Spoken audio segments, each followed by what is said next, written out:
Excellences, Mesdames et Messieurs, chers leaders d'opinion, depuis quelque temps, une poignée d'individus, cachés derrière l'anonymat des écrans ou non, s'arrogent le droit de salir sans relâche la personne du président de la République, chef de l'État, chef de gouvernement, son Excellence Brice Clotaire Oligui Nguema. Qu'ils entendent ceci une bonne fois pour toutes.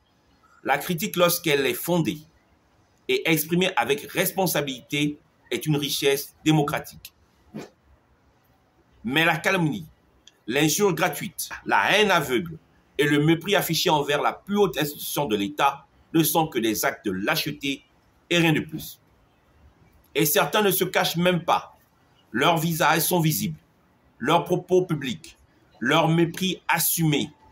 Ils s'imaginent à l'abri, croyant que la distance les exonère de toute responsabilité.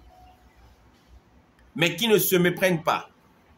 Nul n'est au-dessus des principes républicains, encore moins du respect dû à la fonction présidentielle. Son Excellence Brice Clotaire Oligui Nguema n'est pas un citoyen ordinaire que l'on peut traîner dans la boue au gré de ses frustrations personnelles. Il incarne la République, son autorité, sa continuité et sa dignité. Certes, il reste un homme avec ses forces et ses limites, mais il est par-dessus tout le dépositaire d'une fonction sacrée et à ce titre, les injures, les outrages et les attaques personnelles sont inacceptables. Le respect n'est pas une faveur, c'est un devoir républicain. Tandis que le président et son gouvernement s'emploient à reconstruire un pays abîmé par des décennies d'injustice et de prédation, vous, depuis vos écrans, déversez du fiel sans jamais offrir l'ombre d'une solution. Live venimeux, tweets rageurs, vidéos sans fond ni forme. Votre vacarme n'est qu'un bruit vide, motivé par l'ego, loin des réalités vécues par celles et ceux qui, ici, luttent, travaillent et espèrent. Vous ne proposez rien, vous ne construisez rien.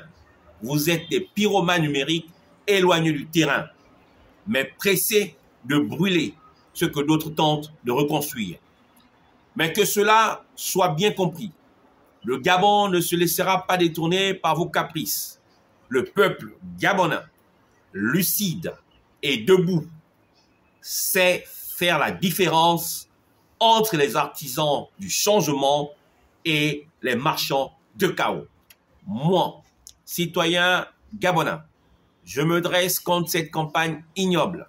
Je refuse que notre République, notre dignité nationale, notre présidence soit piétinée par des provocateurs sans ancrage ni projet. On respecte le président de la République, on respecte le chef de l'État, on respecte le chef de gouvernement. C'est une exigence républicaine et c'est non négociable. Je vous remercie.